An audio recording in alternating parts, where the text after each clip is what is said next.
ಶ್ರೀಗುರುಭ್ಯೋ ನಮಃ. ಪರಮಗುರುಭ್ಯೋ ನಮಃ.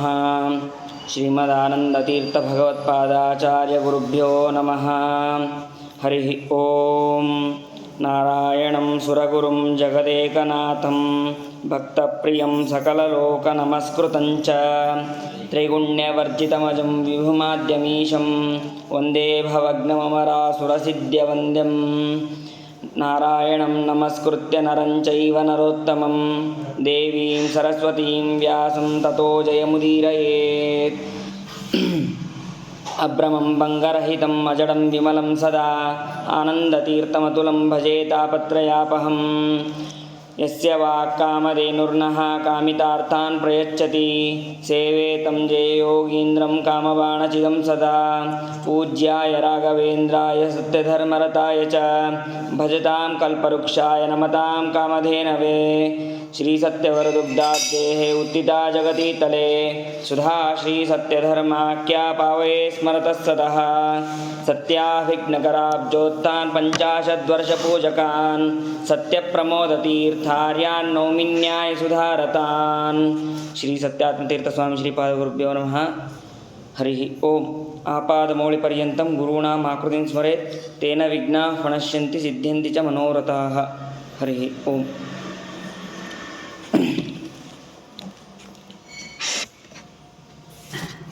ನಿನ್ನೆ ದಿನ ಅವರು ಯಾವ ರೀತಿಯಾಗಿ ಸೇನೆಯನ್ನು ಮಾಡಬೇಕು ಮತ್ತು ಯುದ್ಧವನ್ನು ನಿಶ್ಚಯನ್ನು ಮಾಡಿಕೊಂಡು ಬಂದಂತಹ ಕೃಷ್ಣ ಪರಮಾತ್ಮನ ಮಾತುಗಳನ್ನು ಎಲ್ಲರೂ ಧರ್ಮರಾಜಾದಿಗಳು ಕೇಳಿದ್ದಾರೆ. ಬರಬೇಕಾದರೆ ಕುಂತಿಯ ಹಾಗೂ ಕರ್ಣನಿಗೂ ಕೂಡ ಆ ಪರಮಾತ್ಮ ಹೇಳ್ತಾನೆ, ನೀನು ಪಾಂಡವ ಪಕ್ಷದವನು, ಹಾಗಾಗಿ ಪಾಂಡವರ ಹತ್ರ ಸೇರ್ಕೋ ಅಂತ ಹೇಳಿದಾಗ ಅವನು ಇಲ್ಲ, ನಾನು ದುರ್ಯೋಧನನಿಗೆ ಮಾತು ಕೊಟ್ಟಿದ್ದೇನೆ, ಅದರಂತೆ ನಾನು ನಡೆಯುತ್ತೇನೆ ಅಂತ ಹೇಳಿ ಇದೆಲ್ಲ ಆದ ಮೇಲೆ ಮುಂದೆ ಎಲ್ಲರೂ ಪಾಂಡವರು ಹಾಗೂ ಕೃಷ್ಣ ಪರಮಾತ್ಮ, ದೃಷ್ಟದ್ಯುಮ್ನ ಇವರೆಲ್ಲರೂ ಸಭಾದಲ್ಲಿ ಸೇರಿರ್ತಾರೆ. ಯಾರನ್ನ ಸೇನಾಧಿಪತಿಯನ್ನಾಗಿ ಮಾಡಬೇಕು ಅಂತನ್ನುವ ವಿಚಾರವನ್ನು ತಿಳಿಸ್ತಾರೆ. 7 ಅಕ್ಷೋಹಿಣಿ ಸೈನ್ಯಗಳು ಇದರಲ್ಲಿ ಪಾಂಡು ಪಕ್ಷದಲ್ಲಿ ಇದೆ. ಅದರಲ್ಲಿ 7 ಜನರು ಮುಖ್ಯವಾಗಿ ಆ ಸೇನಾ ನಾಯಕರು ಅಂತ ಆಗ್ತಾರೆ. ಮೊದಲಿಗೆ ದೃಪದ, ವಿರಾಟ, ದೃಷ್ಟದ್ಯುಮ್ನ, ಶಿಖಂಡಿ, ಸಾತ್ಯಕಿ, ಚೇಕಿತಾನ ಮತ್ತು ಭೀಮಸೇನ ಇವರೆಲ್ಲರೂ ಕೂಡ ಸೇನಾ ನಾಯಕರು ಅಂತ ಆಗ್ತಾರೆ. ಅದಾದ ಮೇಲೆ ಅರ್ಜುನನು ಕೂಡ ಅವನು ಅತಿರಥ ಮಹಾರಥನು, ಅವನು ಒಂದು ಸೈನ್ಯವನ್ನು ನೋಡಿಕೊಳ್ಳುವವನು ಆಗ್ತಾನೆ. ಯಾರನ್ನು ನಮ್ಮ ಪಕ್ಷದಲ್ಲಿ ಯಾರನ್ನು ನಾವು ಸೇನಾಧಿಪತಿಯನ್ನಾಗಿ ಮಾಡಬೇಕು ಅಂತಂದಾಗ ಮೊದಲಿಗೆ ಧರ್ಮರಾಜ ಹೇಳ್ತಾನೆ,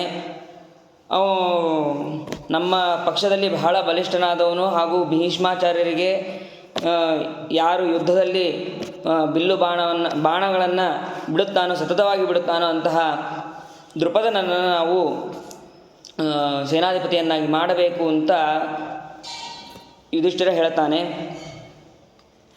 ಅವನು ನಮ್ಮಲ್ಲಿ ಬಹಳ ಹಿರಿಯನೂ ಹೌದು, ಅಂತಹ ದೃಪದ ಸೇನಾಧಿಪತಿ ಆಗಲಿ ಅಂತ ಅನ್ನೋದು ನನ್ನ ಅಭಿಪ್ರಾಯ ಅಂತ ಅವನು ಹೇಳ್ತಾನೆ. ಆಮೇಲೆ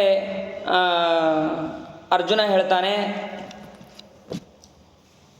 ಯಾವ ದೃಪದನ ತಪಸ್ಸಿನಿಂದ ಅಗ್ನಿಯಿಂದ ಪ್ರಾದುರ್ಭಾವನಾದೋ ಅಂತಹ ಅಷ್ಟೇ ಅಲ್ಲದೆ ಬಹಳವಾಗಿ ಧೈರ್ಯವನ್ನು ಉಳ್ಳಂತಹ ಸಿಂಹದ ಪರಾಕ್ರಮವನ್ನು ಯಾರು ಹೊಂದಿದ್ದಾನೋ, ದ್ರೋಣಾಚಾರ್ಯರ ಮರಣಕ್ಕೆಂತಲೇ ಅವನು ಇರುವಂತಹ ದೃಷ್ಟದ್ಯುಮ್ನ ಮಹಂ ಮನ್ಯೆ ಸಹೇದ್ ಭೀಷ್ಮಸ್ಯ ಸಾಯಕಾನ್. ಎಲ್ಲ ಭೀಷ್ಮಾಚಾರ್ಯರ ಸೈನ್ಯವನ್ನು ನಾಶ ಮಾಡೋದಕ್ಕೆ ಸಮರ್ಥನಾದವನು ದೃಷ್ಟದ್ಯುಮ್ನ. ಆದ್ದರಿಂದ ಅವನು ಸೇನಾಧಿಪತಿ ಆಗಲಿ ಅಂತ ಅರ್ಜುನ ಹೇಳ್ತಾನೆ. ಹೇಳಿದಾಗ ಭೀಮಸೇನ ದೇವರು ಹೇಳ್ತಾರೆ, ಯಾರು ಭೀಷ್ಮಾಚಾರ್ಯರ ವಧಕ್ಕೋಸ್ಕರನೇ ಅವತಾರ ಮಾಡಿದ್ದಾನೋ ಅಂತಹ ಶಿಖಂಡಿ ಸೇನಾಧಿಪತಿ ಆಗಲಿ ಅಂತ ಭೀಮಸೇನ ದೇವರು ಹೇಳ್ತಾರೆ. ಅವನು ಕೂಡ ಬಹಳ ಯುದ್ಧವನ್ನು ಮಾಡಿ ಗೆದ್ದಿದ್ದಾನೆ. ಅಂತಹ ಶಿಖಂಡಿ ಸೇನಾಧಿಪತಿ ಆಗಲಿ ಅಂತ ಭೀಮಸೇನ ದೇವರು ಹೇಳ್ತಾರೆ. ಅದಾದ ಮೇಲೆ ಮತ್ತೆ ಯುಧಿಷ್ಠಿರ ನಿನ್ನ ಅಭಿಪ್ರಾಯ ಇನ್ನು ಕೇಳು ಅಂತ ಹೇಳಿದಾಗ ಯುಧಿಷ್ಠಿರ ಹೇಳ್ತಾನೆ, ಮತ್ತೆ ನನಗೆ ನನ್ನ ಭಗವಂತನ ಮಾತು ಇಲ್ಲಿ ಮುಖ್ಯ. ಅವನು ಹೇಗೆ ಹೇಳ್ತಾನೋ ನಾವು ಹಾಗೆ ನಡ್ಕೋಬೇಕು. ನಮಗೆ ಎಲ್ಲ ರೀತಿಯಾಗಿ ಒಳ್ಳೆಯದನ್ನು ಒಳ್ಳೆಯ ಮಾಡೋದಕ್ಕೆ ಇಚ್ಛೆ ಪಡೋನು ಕೂಡ ಪರಮಾತ್ಮ. ಏಷ ಮೇ ವಿಜಯೇ ಮೂಲಂ ಏಷ ತಾತ ವಿಪರ್ಯಯೇ ಅತ್ರ ಪ್ರಾಣಾಶ್ಚ ರಾಜ್ಯಂಚ ಲಾಭಾಲಾಭೋ ಸುಖಾಸುಖೇ ಏಷ ದಾತಾ ವಿಧಾತಾ ಚ ಸಿದ್ಧಿರತ್ರ ಪ್ರತಿಷ್ಠಿತ. ನಮಗೆ ಸಿದ್ಧಿ ಕೊಡುವವನು ಇವನೇ. ಇವನಿದ್ದಲ್ಲಿ ವಿಜಯ ಅಂತ ಅನ್ನೋದು ನಿಶ್ಚಿತ. ಇವನೇ ನಮಗೆ ವಿಜಯವನ್ನು ಕೊಡುವವನು. ಇವನೇ ಎಲ್ಲದಕ್ಕೂ ಮುಖ್ಯ ಕಾರಣನಾದವನು. ಅಂತಹ ಭಗವಂತ ಅವನು ಹೇಗೆ ಹೇಳ್ತಾನೋ ಹಾಗೆ ನಾವು ಕೇಳೋಣ. ಅವನು ಯಾರನ್ನ ಅವನು ಶಕ್ತಿವಂತನಾಗಿರಲಿ, ಪರಾಕ್ರಮಿ ಆಗಿರಲಿ, ಆಗದೇ ಇರಲಿ, ಅಂಥವನು ಬೇಕಾದ್ರೆ ಸೇನಾಧಿಪತಿ ಆಗಲಿ ಅಂತ ಕೃಷ್ಣ ಪರಮಾತ್ಮ ಹೇಳಿದರೆ ಸಾಕು, ನಾನು ಅವರನ್ನು ಸೇನಾಧಿಪತಿಯನ್ನಾಗಿ ಸ್ವೀಕರಿಸೋಣ ಅಂತ ಯುಧಿಷ್ಠಿರ ಹೇಳ್ತಾನೆ. ಅದಾದ ಮೇಲೆ ಯುಧಿಷ್ಠಿರನ ಮಾತುಗಳನ್ನು ಕೇಳಿ ಭಗವಂತ ಮಾತಾಡ್ತಾನೆ.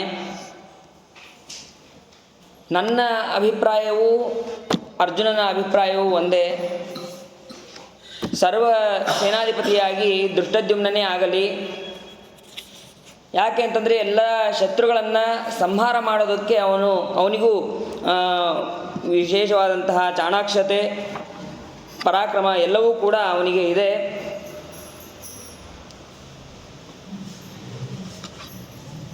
ಅಂತ ದೃಷ್ಟದ್ಯುಮ್ನ ಮಹಮ್ಮನ್ನೇ ಸೇನಾಪತಿ ಮರಿಂದಮ ಅಂತ ಕೃಷ್ಣ ಪರಮಾತ್ಮನು ಹೇಳ್ತಾನೆ. ಆ ದೃಷ್ಟದ್ಯುಮ್ನಿಗೆ ಎಲ್ಲ ಸೈನ್ಯ ವ್ಯೂಹವನ್ನು ಹೇಗೆ ರಚಿಸೋದು, ಸೈನ್ಯವನ್ನು ಹೇಗೆ ಮಾಡೋದು, ಯಾವ ರೀತಿಯಾಗಿ ಯುದ್ಧವನ್ನು ಗೆಲ್ಲಿಸಬೇಕು ಅಂತನ್ನೋದನ್ನು ಸರಿಯಾಗಿ ಅವನಿಗೆ ಗೊತ್ತಿದೆ. ಹಾಗಾಗಿ ದೃಷ್ಟದ್ಯುಮ್ನೇ ಸೇನಾಧಿಪತಿ ಆಗಲಿ ಅಂತ ಹೇಳ್ತಾರೆ. ಪರಮಾತ್ಮ ಹೇಳಿದ ನಂತರ ಎಲ್ಲರೂ ಬಹಳ ಸಂತೋಷಗೊಂಡು ಶಂಖನಾದ, ನಾದ, ಬೇರಿ, ದುಂದುಭಿ ಎಲ್ಲವನ್ನು ಮೊಳಗಿಸಿದ್ದಾರೆ. ಎಲ್ಲರೂ ಭೀಮಸೇನ ಇತ್ಯಾದಿ ನಕುಲ, ಸಹದೇವ, ಅಭಿಮನ್ಯು ಇವರೆಲ್ಲರೂ ಸೇರಿಕೊಂಡು ಕುರುಕ್ಷೇತ್ರಕ್ಕೆ ಪ್ರಯಾಣವನ್ನು ಮಾಡ್ತಾ ಇದ್ದಾರೆ. ಮುಂದೆ ಸೇನೆಯ ಮುಂದೆ ಭೀಮಸೇನ ದೇವರು ಹೊರಟಿದ್ದಾರೆ. ನೋಡೋದಕ್ಕೆ ಬಹಳ ಸುಂದರವಾಗಿ ಅದು ಕಾಣಿಸ್ತಾ ಇದೆ. ಅದಾದ ಮೇಲೆ ಆ ಕುರುಕ್ಷೇತ್ರವನ್ನು ತಲುಪಿದ ನಂತರ ಶ್ರೇಷ್ಠವಾದಂತಹ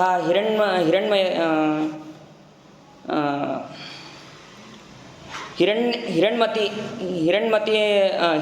ಅಂತನ್ನುವ ಒಂದು ನದಿ, ಆ ನದಿಯ ಹತ್ತಿರ ಅವರು ಎಲ್ಲ ಪಾಂಡವರೆಲ್ಲರೂ ಸೈನ್ಯವನ್ನು ತಂದುಕೊಂಡು ಅಲ್ಲಿ ಶಿಬಿರವನ್ನು ಹೂಡ್ತಾರೆ. ಎಲ್ಲರಿಗೂ ಶ್ರೇಷ್ಠವಾದಂತಹ ಶಿಬಿರಗಳನ್ನು ಅಲ್ಲಿ ಧರ್ಮರಾಜ ಮಾಡಿಸ್ತಾನೆ. ನಂತರ ಪರಮಾತ್ಮ ಹಾಗೂ ದೃಷ್ಟದ್ಯುಮ್ನ, ಭೀಮಸೇನ, ಯುಧಿಷ್ಠಿರ ಇವರೆಲ್ಲರೂ ಸೇರಿ ಒಂದು ಸಲ ಕುರುಕ್ಷೇತ್ರ ಎಷ್ಟಿದೆ, ಹೇಗಿದೆ, ಎಲ್ಲಿ ಏನನ್ನು ಮಾಡಬೇಕು ಅಂತೆಲ್ಲವನ್ನು ಪರೀಕ್ಷೆ ಮಾಡೋದಕ್ಕಾಗಿ ನೋಡೋದಕ್ಕಾಗಿ ಹೋಗ್ತಾನೆ ಭಗವಂತ. ಎಷ್ಟು ಅಳತೆ ಇದೆ, ಏನಿದೆ ಎಲ್ಲವನ್ನೂ ಕೂಡ ಅವರು ಮಾಡಿದ್ದಾರೆ. ಕೆಸರು, ಮರಳು ಇವ್ಯಾವುದೂ ಇರಬಾರದು ಅಂತಹ ಶ್ರೇಷ್ಠವಾದಂತಹ ಜಾಗವನ್ನು ನೋಡಿ ಅಲ್ಲಿ ಸೈನ್ಯದ ರಕ್ಷಣೆಗಾಗಿ ಒಂದು ಸೈನ್ಯವನ್ನು ಅಲ್ಲಿ ನಿಲ್ಲಿಸಿದ್ದಾರೆ. ಈ ರೀತಿಯಾಗಿ ಶಿಬಿರವನ್ನು ನಿರ್ಮಾಣ ಮಾಡಿ ಅವರಿಗೆ ಬೇಕಾದಂತಹ ಸೈನ್ಯಕ್ಕೆ ಬೇಕಾದಂತಹ ಆಯುಧಗಳನ್ನೆಲ್ಲವನ್ನೂ ಕೂಡ ಬಾಣಗಳು, ತೋಮರ, ಪರಶ್ವಧ, ಧನಸ್ಸು, ಕವಚ ಎಲ್ಲವೂ ಕೂಡ ಯಾರಿಗೆ ಯಾವುದು ಯೋಗ್ಯ ಆಗಿರುತ್ತೋ ಅದೆಲ್ಲವನ್ನು ಕೂಡ ಅಲ್ಲಿ ಕೊಟ್ಟಿದ್ದಾರೆ. ನಂತರ ಈ ಕಡೆ ಆ ಕಡೆ ಏನೋ ದುಷ್ಟದ್ಯುಮ್ನ ಸೇನಾಧಿಪತಿ ಮಾಡಬೇಕು ಅಂತ ಅನ್ನೋದು ನಿಶ್ಚಯ ಆಯಿತು. ಈ ಕಡೆ ಯಾರನ್ನ ಸೇನಾಧಿಪತಿಯನ್ನಾಗಿ ಮಾಡಬೇಕು ಅಂತನ್ನೋದು ಇವರು ವಿಚಾರ ಮಾಡ್ತಾರೆ.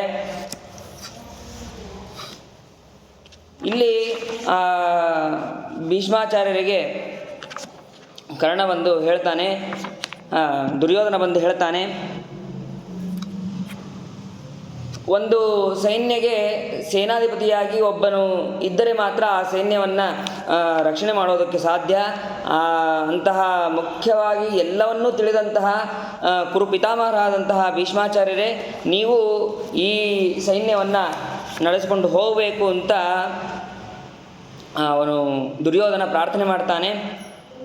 ಪ್ರಾರ್ಥನೆ ಮಾಡಿದಂತೆ ಅದೇ ರೀತಿಯಾಗಿ ಭೀಷ್ಮಾಚಾರ್ಯರು ಕೂಡ ನಾನು ನಿನಗೆ ನಿನ್ನ ಆಮಂತ್ರಣವನ್ನು ನಾನು ಸ್ವೀಕರಿಸಿ ಸೇನಾಧಿಪತಿಯನ್ನೇ ಆಗಿ ನಾನು ಸ್ವೀಕಾರ ಮಾಡ್ತೇನೆ ಅಂತ ಆ ಭೀಷ್ಮಾಚಾರ್ಯರು ಕೂಡ ಹೇಳ್ತಾರೆ. ಅದಾದ ಮೇಲೆ ಮತ್ತೆ ಧರ್ಮರಾಜನಿಗೆ ಸ್ವಲ್ಪ ಧರ್ಮ ಸಂಕಟ ಅನ್ನೋದು ಶುರುವಾದಾಗ ನೀನು ಕೃಷ್ಣನ ಹತ್ರ ಮತ್ತೆ ಹೋಗ್ತಾನೆ. ಏನು ಮಾಡಬೇಕು, ಇಂಥ ಅತಿರಥ ಮಹಾರಥರು ಎಲ್ಲರೂ ಇದ್ದಾರೆ, ಯಾವ ರೀತಿಯಾಗಿ ಯುದ್ಧವನ್ನು ಮಾಡಬೇಕು ನಾವು, ಅದೆಲ್ಲವನ್ನು ನಮಗೆ ಒಂದು ಸ್ವಲ್ಪ ತಿಳಿಸು ಅಂತ ಹೇಳಿದಾಗ, ಯುದ್ಧ ಅಂತ ನಾವು ಮಾಡಲೇಬೇಕಾ ಅಂತ ಮತ್ತೆ ಧರ್ಮರಾಜ ಪ್ರಶ್ನೆ ಮಾಡ್ತಾನೆ. ಅದಕ್ಕೆ ಭಗವಂತ ಹೇಳ್ತಾನೆ, ನಾನು ದುರ್ಯೋಧನನಿಗೆ ಯಾವ ರೀತಿ ಹೇಳಬೇಕೋ ಅದು ಎಲ್ಲ ರೀತಿಯೂ ಹೇಳಾಯಿತು. ಸಾಮ ದಾನ ಭೇದ, ಇನ್ನು ಉಳಿದಿದ್ದು ದಂಡ, ಅದೊಂದು ಈಗ ಮುಂದೆ ನಡೆಯೋದಿದೆ. ನಾನು ಅಷ್ಟೇ ಅಲ್ಲ, ಸಂಜಯ ಹೇಳಿದ್ದಾನೆ, ಧೃತರಾಷ್ಟ್ರ ಹೇಳಿದ್ದಾನೆ, ವಿದುರ ಹೇಳಿದ್ದಾನೆ, ಅನೇಕ ಋಷಿಗಳು ಹೇಳಿದ್ದಾರೆ. ಯಾರ ಮಾತನ್ನು ಕೂಡ ಅವನು ಕೇಳಿಲ್ಲ, ಲೆಕ್ಕ ಮಾಡಿಲ್ಲ ಅವನು. ಹಾಗಾಗಿ ಯುದ್ಧ ಅಂತ ಅನ್ನೋದು ನಿಶ್ಚಿತ. ಕ್ಷತ್ರಿಯರಿಗೆ ಯುದ್ಧ ಅನ್ನೋದೇ ಶ್ರೇಷ್ಠವಾದದ್ದು, ಅವರ ಧರ್ಮ ಅದು, ಅದನ್ನು ನೀನು ಬಿಡಬೇಡ ಅಂತಂದು ಅವನು ಕೃಷ್ಣ ಪರಮಾತ್ಮ ಅಲ್ಲಿ ಹೇಳಿದ್ದಾನೆ. ಅದಾದ ಮೇಲೆ ದುರ್ಯೋಧನ ಹಾಗೂ ಅವರ ಸೈನ್ಯಗಳನ್ನು ಯಾವ ರೀತಿಯಾಗಿ ಸಿದ್ಧ ಮಾಡಿದರು ಅಂತನ್ನೋದನ್ನು ತಿಳಿಸ್ತಾರೆ. ಅವರಲ್ಲಿ 11 ಅಕ್ಷೋಹಿಣಿ ಸೈನ್ಯಗಳು, ಪಾಂಡವರ ಅಕ್ಷೋಹಿಣಿ ಸೈನ್ಯಕ್ಕಿಂತ ಇಲ್ಲಿ ಜಾಸ್ತಿ ಆದದ್ದು. ಅಂತಹ ಅಕ್ಷೋಹಿಣಿ ಸೈನ್ಯಗಳಿಗೆ ಅವನು ಎಲ್ಲ ರೀತಿಯಾದಂತಹ ವೃಷ್ಟಿಗಳು, ಧ್ವಜಗಳು, ಪತಾಕೆ, ಧನುಸ್ಸು, ತೋಮರ, ವಿಚಿತ್ರವಾದಂತಹ ಹಗ್ಗಗಳಿಂದ ಕೂಡಿದಂತಹ ಪಾಶ, ಆಮೇಲೆ ತೈಲ ಮತ್ತು ಬೆಲ್ಲ ಮಿಶ್ರಿತವಾದಂತಹ ಮರಳು, ಆಮೇಲೆ ಜೇನುಮೇಣದಿಂದ ಸಹಿತವಾದಂತಹ ಮುದ್ಗರ, ಆಮೇಲೆ ಅನುಕರ್ಷ ಇತ್ಯಾದಿ ಆಯುಧಗಳನ್ನು ಎಲ್ಲರಿಗೂ ಕೂಡ ಅವನು ಅಲ್ಲಿ ಹಂಚಿದ್ದಾನೆ. ಎಲ್ಲರಿಗೂ ಕೂಡ ಶ್ರೇಷ್ಠವಾದಂತಹ ಕುರುಕ್ಷೇತ್ರದಲ್ಲಿ ಅವರು ಕೂಡ ಯಾವ ಜಾಗ ಉತ್ತಮವಾದದ್ದು ಅಂತನ್ನೋದನ್ನು ಅವರು ಶ್ರೇಷ್ಠವಾಗಿ ನೋಡಿ ಅಲ್ಲಿ ಹಸ್ತಿನಾವತಿಯಂತೆಯೇ ಅವರು ಶಿಬಿರಗಳನ್ನು ಕಟ್ಕೊಂಡಿದ್ದಾರೆ. ಅನುಕರ್ಷ ಅಂತಂದರೆ ನಮಗೆ ಯಾವ ಆಯುಧ ಅಂತನ್ನೋದು ಗೊತ್ತಾಗೋದಿಲ್ಲ. ಅದಕ್ಕೆ ವಾದರಾಜರು ಹೇಳ್ತಾರೆ, ಅನುಕರ್ಷ ಅಂತಂದರೆ ರಥದ ಕೆಳಗೆ ಇರುವಂತಹ ಮರ ಅಂತ ಅವರು ಹೇಳ್ತಾರೆ. ಅನುಕರ್ಷ ರಥಾದಸ್ತದಾರುಣಿ ಅಂತ ಮೇದಿನಿ ಕೋಶದ ಉದಾಹರಣೆಯನ್ನು ಕೊಟ್ಟು ತಿಳಿಸ್ತಾರೆ. ಅದಾದ ಮೇಲೆ ಈ ರೀತಿಯಾದಂತಹ ಅನೇಕ ಆಯುಧಗಳನ್ನು ಎಲ್ಲರಿಗೂ ಕೂಡ ಅಲ್ಲಿ ಕೊಟ್ಟಿದ್ದಾರೆ. ಮುಂದೆ ಸೇನಾಧಿಪತಿಯನ್ನಾಗಿ ಭೀಷ್ಮಾಚಾರ್ಯರನ್ನು ಮಾಡಬೇಕಾಗಿದೆ.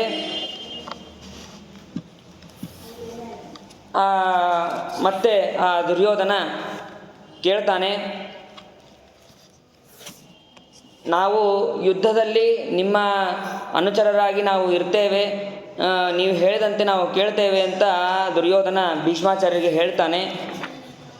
ಅದೇ ರೀತಿ ನೀವು ಸೇನಾಧಿಪತಿಯನ್ನು ವಹಿಸಬೇಕು ಅಂತ ಹೇಳಿದಾಗ ಅದಕ್ಕೆ ಭೀಷ್ಮಾಚಾರ್ಯ ಹೇಳ್ತಾರೆ, ಏವಮೇತನ್ ಮಹಾಬಾಹೋ ಯಥಾ ವದಸಿ ಭಾರತ ಯಥೇವ ಹಿ ಭವಂತೋ ಮೇ ತಥೈವ ಮಮ ಪಾಂಡವಾಹ. ಯಾವ ರೀತಿಯಾಗಿ ಕೌರವರು ಯಾವ ರೀತಿಯಾಗಿ ನನಗೆ ಎಷ್ಟು ಮುಖ್ಯವೋ ಅದೇ ರೀತಿಯಾಗಿ ಪಾಂಡವರು ಕೂಡ ನನಗೆ ಅಷ್ಟೇ ಮುಖ್ಯ. ನಾನು ನಿನಗೆ ಜಯವನ್ನು ತಂದುಕೊಡುವುದರಲ್ಲಿ ನನಗೆ ಸಂಶಯ ಇಲ್ಲ. ನಾನು ಎಲ್ಲರನ್ನೂ ಬೇಕಾದರೆ ಸೋಲಿಸಬಲ್ಲೆ, ಆದರೆ ನನಗೆ ಸಮಾನವಾದವರು ಯಾರೂ ಅವರಲ್ಲಿ ಇಲ್ಲ. ಆದರೆ ಅರ್ಜುನ ಒಬ್ಬನು ನನಗೆ ಸಮಾನನಾಗಿ ಯುದ್ಧವನ್ನು ಮಾಡುವವನು ಅವರಲ್ಲಿದ್ದಾನೆ ಅಂತ ಹೇಳ್ತಾರೆ. ಇದೆಲ್ಲ ಹೇಳಬೇಕಾದ್ರೆ ಕರ್ಣನಿಗೆ ಮತ್ತೆ ಕರ್ಣ ಇದ್ದರೆ ಮಾತ್ರ ನಾನು ಸರ್ವಥಾ ಯುದ್ಧವನ್ನು ಮಾಡೋದಿಲ್ಲ ಅಂತ ಭೀಷ್ಮಾಚಾರ್ಯ ಹೇಳ್ತಾರೆ. ಕರ್ಣ ಯಾವುದಕ್ಕೂ ಉಪಯೋಗ ಇಲ್ಲ ಅಂತ ಆ ಕರ್ಣನಿಗೆ ನಿಂದಿಸಿ ಮಾತಾಡಿದಾಗ ಕರ್ಣ ಮತ್ತೆ ಹೇಳ್ತಾನೆ, ನೀವು ಬದುಕಿರೋವರೆಗೂ ನಾನು ಈ ರಣರಂಗಕ್ಕೆ ನಾನು ಕಾಲಿಡೋದಿಲ್ಲ ಅಂತ ಹೇಳಿ ಅವನು ಅಲ್ಲಿಂದ ಹೋಗ್ತಾನೆ. ಅದಾದ ಮೇಲೆ ಭೀಷ್ಮಾಚಾರ್ಯರಿಗೆ ಅಭಿಷೇಕವನ್ನು ಮಾಡಿ ಅವರಿಗೆ ಸೇನಾಧಿಪತ್ಯವನ್ನು ಅವರಿಗೆ ಕೊಡ್ತಾರೆ. ಈ ಕಡೆ ದುಷ್ಟದ್ಯುಮ್ನನನ್ನು ಸೇನಾಧಿಪತಿಯನ್ನಾಗಿ ಮಾಡಬೇಕು ಅಂತ ಕೃಷ್ಣನ ಮಾತಿನಂತೆ ಅವರು ಎಲ್ಲ ಪಾಂಡವರ ಸೈನ್ಯಗಳ ಎಲ್ಲರೂ ಸೇರಿ ದುಷ್ಟದ್ಯುಮ್ನನನ್ನು ಸೇನಾಧಿಪತಿಯನ್ನಾಗಿ ಮಾಡಿದ್ದಾರೆ. ಅದಾದ ಮೇಲೆ ಬಲರಾಮದೇವರು ಅಲ್ಲಿಗೆ ಬರ್ತಾರೆ. ಬಲರಾಮದೇವರು ಬಂದಾಗ ನಾನು ಇಬ್ಬರಿಗೂ ಪಾಠ ಹೇಳಿದ್ದೀನಿ. ದುರ್ಯೋಧನ ಹಾಗೂ ಭೀಮಸೇನ ದೇವರಿಗೆ ನಾನು ಗದಾ ಪಾಠವನ್ನು ಹೇಳಿದ್ದೇನೆ. ಆದರೆ ಕೌರವರು ಸೋಲೋದು, ಕೌರವರು ಮರಣ ಹೊಂದೋದು ನನಗೆ ನೋಡೋದಕ್ಕಾಗೋದಿಲ್ಲ. ಹಾಗಾಗಿ ನಾನು ತೀರ್ಥಯಾತ್ರೆಗೆ ಹೋಗ್ತೇನೆ ಅಂತ ಎಲ್ಲರಿಗೂ ಹೇಳಿ ಅವನು ಹೊರಡ್ತಾನೆ. ಅವನು ಹೋಗಬೇಕಾದ್ರೆ ಕೃಷ್ಣ ಮೊದಲಾದ ಎಲ್ಲರೂ ಕೂಡ ಬಲರಾಮನಿಗೆ ನಮಸ್ಕಾರವನ್ನು ಮಾಡಿ ಆಶೀರ್ವಾದವನ್ನು ಸ್ವೀಕಾರ ಮಾಡಿದ್ದಾರೆ. ಪಾಂಡವರಿಗೆ ಜಯ ಅಂತನ್ನೋದು ನಿಶ್ಚಿತ. ಪಾಂಡವರಿಗೆ ಯಾಕೆ ಅಂತಂದರೆ ಕೃಷ್ಣನ ಸಂಕಲ್ಪ ಹಾಗೆ ಇದೆ, ಅವನ ಸಂಕಲ್ಪದಂತೆ ನಡೆಯುತ್ತದೆ. ಪಾಂಡವರಿಗೆ ಜಯ ಅಂತನ್ನೋದು ನಿಶ್ಚಿತ. ಜಯ ನಿಶ್ಚಿತ ಆದ ಮೇಲೆ ನಾನು ಮತ್ತೆ ಬರುತ್ತೇನೆ ಅಂತನ್ನೋದು, ಜಯ ಆದ ಮೇಲೆ ನಾನು ಬರುತ್ತೇನೆ ಅಂತ ಹೇಳ್ತಾನೆ. ಅದರಂತೆ ರುಗ್ಮರಥ ಅಂತನ್ನುವವನು ರುಕ್ಮಿಣಿಯ ಇನ್ನೊಬ್ಬ ಸಹೋದರ. ಅವನು ಅರ್ಜುನನ ಹತ್ರ ಬರ್ತಾನೆ. ಅರ್ಜುನ ಹತ್ರ ಬಂದು, ನಾನು ನಿನಗೆ ಸಹಾಯವನ್ನು ಮಾಡ್ತೇನೆ, ನನಗೆ ಒಂದು ಸೈನ್ಯವನ್ನು ಕೊಡು, ಎಲ್ಲ ಶತ್ರುಗಳನ್ನು ನಾನು ನಾಶ ಮಾಡ್ತೇನೆ ಅಂತ ಅವನು ಹೇಳಿದಾಗ, ನಿನ್ನ ಸಹಾಯ ನನಗೇನು ಬೇಕಾಗಿಲ್ಲ, ನನಗೆ ನಿನ್ನಿಂದ ಏನೂ ಆಗಬೇಕಾಗಿಲ್ಲ, ನನ್ನ ಜೊತೆಗೆ ಭಗವಂತ ಇದ್ದಾನೆ, ಭೀಮಸೇನ ದೇವರಿದ್ದಾರೆ, ಹಾಗಾಗಿ ನಿನ್ನ ಸಹಾಯ ನನಗೆ ಯಾವುದಕ್ಕೂ ಉಪಯೋಗ ಆಗೋದಿಲ್ಲ. ನನಗೆ ಒಬ್ಬನಿಗೆ ಶಕ್ತಿ ಇಲ್ಲ, ಭಯ ಇದೆ ಅಂತ ಏನು ಅಂದ್ಕೊಂಡಿಯಲ್ಲ, ಅದೆಲ್ಲ ಸುಳ್ಳು. ಯಾಕೆಂದರೆ ನಾನು ಹಿಂದೆ ಕಾಂಡವ ದಹನ ಮಾಡ್ಬೇಕಾದ್ರೆ ನೀನು ಅವಾಗೇನು ಬಂದಿರಲಿಲ್ಲ. ಇಷ್ಟೇ ಅಲ್ಲ, ನಾನು ನಿವಾತ ಕವಚರ ಜೊತೆ ಯುದ್ಧ ಮಾಡಿದೆ, ಅವಾಗೇನು ನೀವು ಬಂದಿರಲಿಲ್ಲ ಅಂತ ಹೇಳಿ ಅವರನ್ನು ರುಗ್ಮರಥನನ್ನು ನಿರಾಕರಣೆ ಮಾಡ್ತಾನೆ. ಅದಾದ ಮೇಲೆ ಅವನು ಮತ್ತೆ ದುರ್ಯೋಧನ ಹತ್ರ ಹೋಗ್ತಾನೆ. ದುರ್ಯೋಧನ ಹತ್ರ ಹೋಗಿ, ಇಲ್ಲ ನಾನು ನಿನಗೆ ಸಹಾಯ ಮಾಡ್ತೇನೆ ಅಂತ ಹೇಳಿದಾಗ ದುರ್ಯೋಧನನು ಕೂಡ ನಿನ್ನ ಸಹಾಯ ನನಗೆ ಬೇಡ ಅಂತ ಅವನು ಕೂಡ ಹೇಳ್ತಾನೆ. ಅದಾದ ಮೇಲೆ ಧೃತರಾಷ್ಟ್ರನಿಗೆ ಕುರುಕ್ಷೇತ್ರದಲ್ಲಿ ಏನು ನಡೆಯುತ್ತೆ, ಏನು ನಡೆಯೋದಿಲ್ಲ ಅದೆಲ್ಲವನ್ನು ಸರಿಯಾಗಿ ತಿಳ್ಕೋಬೇಕು ಅಂತ ಹೇಳಿದಾಗ ತಕ್ಷಣದಲ್ಲೇ ಸಂಜಯನನ್ನು ಕರೆಸ್ತಾನೆ. ಕರೆಸಿ, ಸಂಜಯ, ಯುದ್ಧವನ್ನೇನೋ ನಿಶ್ಚಯ ಮಾಡಿಕೊಂಡು ಇವರು ಹೋದರು, ಆದರೆ ದುರ್ಯೋಧನ ನನ್ನ ಮಗ ಯಾವ ಮಾತನ್ನು ಅವನು ಕೇಳಲಿಲ್ಲ, ಅಲ್ಲಿ ಏನು ನಡೀತಾ ಇದೆಯೋ ಏನೋ ಗೊತ್ತಿಲ್ಲ, ಅದನ್ನೆಲ್ಲ ನನಗೆ ತಿಳಿಸು ಅಂತ ಹೇಳಿದಾಗ ಇಲ್ಲಿಂದ ಧೃತರಾಷ್ಟ್ರನ ಹಾಗೂ ಸಂಜಯನ ಸಂವಾದ ಅಂತನ್ನೋದು ಇಲ್ಲಿಂದ ಶುರುವಾಗತ್ತೆ. ಅವನು ಭಗವಂತನ ಸಂಕಲ್ಪದಂತೆ ಶ್ರೇಷ್ಠವಾದಂತಹ ದೃಷ್ಟಿಯನ್ನು ಹೊಂದಿ ಆ ಕುರುಕ್ಷೇತ್ರದಲ್ಲಿ ಏನೇನು ನಡೆಯುತ್ತೋ ಅದೆಲ್ಲವನ್ನೂ ವಿಸ್ತಾರವಾಗಿ ಧೃತರಾಷ್ಟ್ರನಿಗೆ ತಿಳಿಸೋನಾಗ್ತಾನೆ. ಅದಾದ ಮೇಲೆ ಅಲ್ಲಿ ದುರ್ಯೋಧನ ತನ್ನ ಶಿಬಿರದ ಹತ್ರ ಇದ್ದಾಗ ಅಲ್ಲಿ ಉಲೂಕ ಎಂಬ ತನ್ನ ದೂತ, ಆ ಉಲೂಕನ ಹತ್ತಿರ ಧರ್ಮರಾಜನಿಗೆ, ಪಾಂಡವರಿಗೆ, ಕೃಷ್ಣನಿಗೆ ನನ್ನ ಮಾತನ್ನು ನೀನು ಹೇಳು ಅಂತ ಅವನು ಹೇಳಿ ಕಳಿಸ್ತಾನೆ. ಅಲ್ಲ, ಕೈಕೇಯ ಅಂತ, ಕೈತವ್ಯ ಅಂತ, ಶಕುನಿ ಮಗ ಅಲ್ಲ.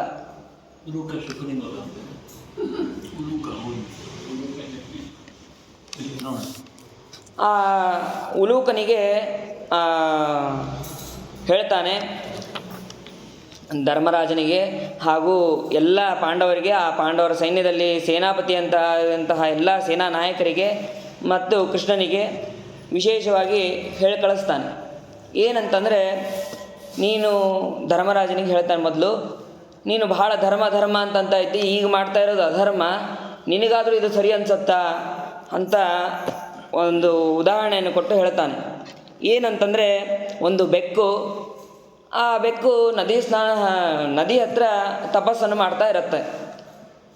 ಅದನ್ನು ನೋಡಿದಂತಹ ಕೆಲವು ಪಕ್ಷಿಗಳು, ಇದು ಧಾರ್ಮಿಕವಾಗಿ ಶ್ರೇಷ್ಠವಾದಂತಹ ತಪಸ್ಸು ಮಾಡ್ತಾ ಇದೆ ಇದು, ಹಾಗಾಗಿ ಇದನ್ನು ಮೊರೆ ಹೊಂದರೆ ನಮಗೆ ಯಾವ ರೀತಿಯಾದಂತಹ ತೊಂದರೆ ಇರೋದಿಲ್ಲ, ರಕ್ಷಣೆ ಸಿಗತ್ತೆ ಅಂತ ಕೆಲವು ಪಕ್ಷಿಗಳು ಅಲ್ಲಿ ಹೋಗ್ತವೆ. ಹೋದಾಗ ಆ ಪಕ್ಷಿಗಳಿಗೆ ಗೊತ್ತಾಗತ್ತೆ ಇದು ಮೋಸ ಮಾಡುವಂತಹದ್ದು ಅಂತನ್ನೋದು. ಸರಿ ಆಯಿತು ಅಂತ ಆ ಪಕ್ಷಿಗಳು ಹೋಗ್ಬಿಡತ್ತೆ. ಅದಾದ ಮೇಲೆ ಮತ್ತೆ ಅದೇ ರೀತಿಯಾಗಿ ಆ ಬೆಕ್ಕು ತಪಸ್ಸನ್ನು ಮಾಡ್ತಾ ಇರುತ್ತೆ. ಆವಾಗ ಅಲ್ಲಿ ಒಂದಿಷ್ಟು ಇಲಿಗಳ ಸಮೂಹ ಬರುತ್ತೆ. ಇಲಿಗಳ ಸಮೂಹ ಬಂದು ನಮಗೆ ನೀನು ಸೋದರ ಮಾವನಂತೆ ಇದ್ದಿ, ನೀನು ನಮಗೆ ರಕ್ಷಣೆಯನ್ನು ಮಾಡುತ್ತೀ ಅಂತ ಅನ್ನೋದ್ರಲ್ಲಿ ನಮಗೆ ವಿಶ್ವಾಸ ಇದೆ, ಹಾಗಾಗಿ ಆ ರಕ್ಷಣೆಯನ್ನು ಕೇಳಿಕೊಂಡು ನಾನು ನಿಮ್ಮ ಹತ್ರ ಬಂದಿದ್ದೇನೆ.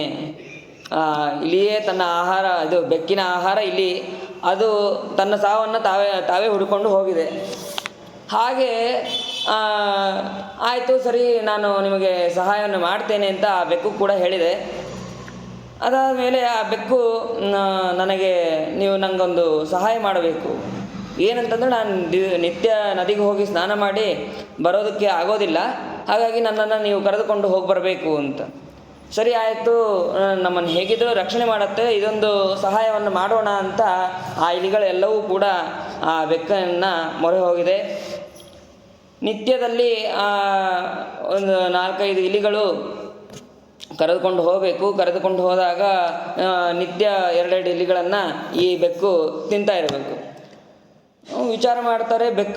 ಇಲಿಗಳ ಸಮೂಹದಲ್ಲಿ ಒಬ್ಬ ನಾಯಕ ಡಿಂಡಿಕ ಅಂತ, ಅವನು ವಿಚಾರ ಮಾಡ್ತಾನೆ, ಏನು ನಮ್ಮ ಸೈನ್ಯದಲ್ಲಿ, ನಮ್ಮ ಸಮೂಹದಲ್ಲಿ ಕಡಿಮೆ ಆಗ್ತಾ ಇದೆ, ಆದರೆ ಬೆಕ್ಕಿಗೆ ಮಾತ್ರ ಶಕ್ತಿ ಬರ್ತಾ ಇದೆ, ಏನು ಮಾಡಬೇಕು ಅಂತಂದಾಗ, ಆಯಿತು ಆ ಇಲಿ ಡಿಂಡಿಕ ಹೇಳ್ತಾನೆ, ನೀವು ಇವತ್ತು ಎಲ್ಲರೂ ನೀವು ಮುಂದೆ ಹೋಗ್ರಿ, ನಾನು ಬೆಕ್ಕಿನ ಹಿಂದೆ ಬರ್ತೇನೆ, ಬೆಕ್ಕಿನ ಜೊತೆಗೆ ಬರ್ತೇನೆ ಅಂತ ಹೇಳ್ತಾನೆ. ಹೋಗಬೇಕಾದ್ರೆ ಏನಾಗ್ತದೆ, ಮೊದಲಿಗೆ ಆ ಡಿಂಡಿಕನನ್ನೇ ತಿಂದುಬಿಟ್ಟಿರ್ತದೆ ಈ ಬೆಕ್ಕು. ಸರಿ ಆಯಿತು ಅಂತಂದು 4-5 ದಿವಸಗಳಾದ ಮೇಲೆ ಡಿಂಡಿಕನ್ನು ಕಾಣಿಸೋದಿಲ್ಲ. ಏನೋ ಆಗಿದೆ ಇದು ಅಂತಂದು ಆ ಇಲಿಗಳೆಲ್ಲ ಮತ್ತೆ ವಿಚಾರವನ್ನು ಮಾಡ್ತಾರೆ. ವಿಚಾರವನ್ನು ಮಾಡಿದಾಗ ಇನ್ನೊಬ್ಬ ಇಲಿಗಳಲ್ಲಿ ಹೇಳ್ತಾನೆ, ಈ ಬೆಕ್ಕು ನಮಗೆ ಮೋಸ ಮಾಡ್ತಾ ಇದೆ, ನಮ್ಮ ಇಲಿಗಳ ಸಮೂಹ ದಿನಕ್ಕೂ ಕಮ್ಮಿ ಆಗ್ತಾ ಇದೆ, ಮತ್ತು ಆ ಬೆಕ್ಕು ಮಾತ್ರ ಶಕ್ತಿ ಉಳ್ಳದಾಗ್ತಾ ಇದೆ, ಹಾಗಾಗಿ ಬೆಕ್ಕನ್ನು ನಾವು ನಂಬಬಾರದು ಅಂತ ತಕ್ಷಣದಲ್ಲೇ ಆ ಬೆಕ್ಕನ್ನು ಕೊಂದು ಆ ಇಲಿಗಳೆಲ್ಲ ಹೋಗ್ಬಿಡುತ್ತೆ. ಹಾಗೆ ಇದನ್ನು ದೃಷ್ಟಾಂತ ಕೊಟ್ಟಿದ್ದು, ನೀನು ಹಾಗೆ ಮೋಸ ಮಾಡ್ತಾ ಇದ್ದಿ ಧರ್ಮರಾಜನಿಗೆ ಹೇಳ್ತಾನೆ ಆ ದುರ್ಯೋಧನ.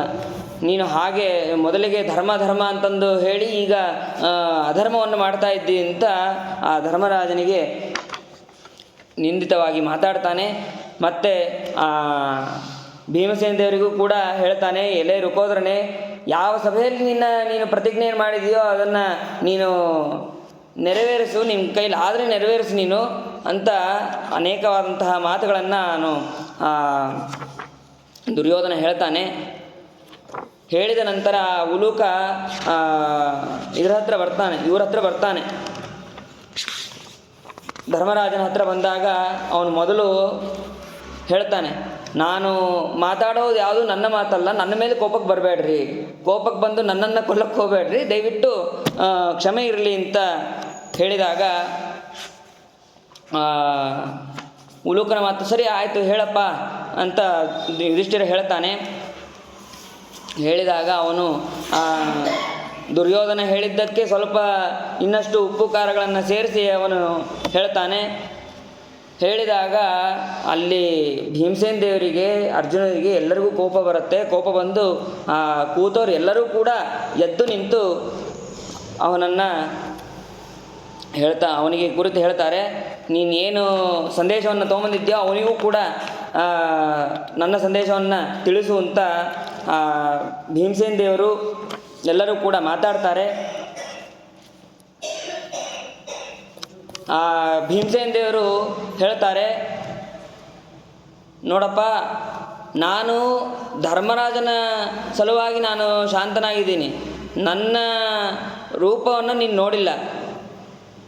ಒಂದು ವೇಳೆ ಸಮುದ್ರ ದಡ ಸೇರಿ ಹೋಗುತ್ತೆ ಅಥವಾ ಪರ್ವತಗಳು ಮುರಿದು ಹೋಗ್ತವೆ, ಆದರೆ ನನ್ನ ಪ್ರತಿಜ್ಞೆ ಮಾತ್ರ ಯಾವತ್ತೂ ಸುಳ್ಳಾಗಲ್ಲ. ಇದನ್ನು ಬರೆದಿಟ್ಟುಕೋ. ನಾನು ಆ ದುಶ್ಯಾಸನನ ರಕ್ತವನ್ನು ಪಾನ ಮಾಡೇ ಮಾಡ್ತೀನಿ, ಆ ದುರ್ಯೋಧನನ ಉರುಭಂಗವನ್ನು ಮಾಡೇ ಮಾಡ್ತೀನಿ. ಇದು ನನ್ನ ಪ್ರತಿಜ್ಞೆ. ಇದನ್ನು ನಾನು ಯಾವತ್ತೂ ಸುಳ್ಳಾಗೋದಿಲ್ಲ, ಸತ್ಯ ಮಾಡೇ ಮಾಡ್ತೇನೆ ಅಂತ ಭೀಮಸೇನ ದೇವರು ಹೇಳ್ತಾರೆ. ಯಶ್ಚೇಹ ಪ್ರತಿ ಸಂರೋಧುಂ ಕ್ಷತ್ರಿಯೋ ಮಾಭಿಯಾಸ್ಯತಿ ಅಭಿಭೀಷ್ಮಂ ಪುರಸ್ಕೃತ್ಯ ತಂ ನೇಷ್ಯಾಮಿ ಯಮಕ್ಷಯಂ. ನನ್ನನ್ನು ಯಾರು ವಿರೋಧ ಮಾಡ್ತಾರೋ ಅವರನ್ನು ಎದುರಿಗೆ ಯಾರೇ ಇರಲಿ, ಭೀಷ್ಮಾಚಾರ್ಯ ಇರಲಿ, ಅವರನ್ನು ಕೂಡ ನಾನು ಯಮಲೋಕಕ್ಕೆ ಕಳಿಸ್ತೀನಿ ಅಂತ ಭೀಮಸೇನ ದೇವರು ಹೇಳಿದ್ದಾರೆ. ನಾನು ಈ ಸಮೂಹದಲ್ಲಿ ಸಭೆಯಲ್ಲಿ ನಾನು ಏನು ಮಾತಾಡಿದ್ದೇನೋ ಅದು ಸತ್ಯವಾಗೇ ಆಗತ್ತೆ, ಇದು ಹಾಗೇ ಆಗತ್ತೆ ಅಂತ ಅನ್ನೋದು ನನ್ನ ಮೇಲೆ ಆಣೆ ಮಾಡಿ ಹೇಳ್ತೀನಿ ಬೇಕಾರೆ ಅಂತ ಭೀಮಸೇನ ದೇವರು ರೋಷವಾಗಿ ಹೇಳಿದ್ದಾರೆ. ಇದರಂತೆ ಸಹದೇವ, ಅರ್ಜುನ ಎಲ್ಲರೂ ಕೂಡ ನಾನು ಕರ್ಣನನ್ನು ಸಂಹಾರ ಮಾಡ್ತೇನೆ ಅಂತ ಅರ್ಜುನ ಹೇಳ್ತಾನೆ. ಹೀಗೆ ಹೇಳಿದ ನಂತರ ಉಲೂಕನು ಕೂಡ ಕೃಷ್ಣನ ಮಾತು ಹಾಗೂ ಅರ್ಜುನ ಭೀಮಸೇನ ದೇವರ ಮಾತನ್ನು ತಗೊಂಡು ಹೋಗ್ತಾನೆ. ಮತ್ತೆ ಭೀಮಸೇನ ದೇವರು ಇನ್ನೂ ಎರಡು ಮಾತುಗಳನ್ನು ಹೇಳ್ತಾರೆ. ಏನಂತಂದರೆ, ನೀನು ಇದನ್ನು ದುರ್ಯೋಧನಿಗೆ ಮೊದಲು ತಿಳಿಸಿದನ್ನು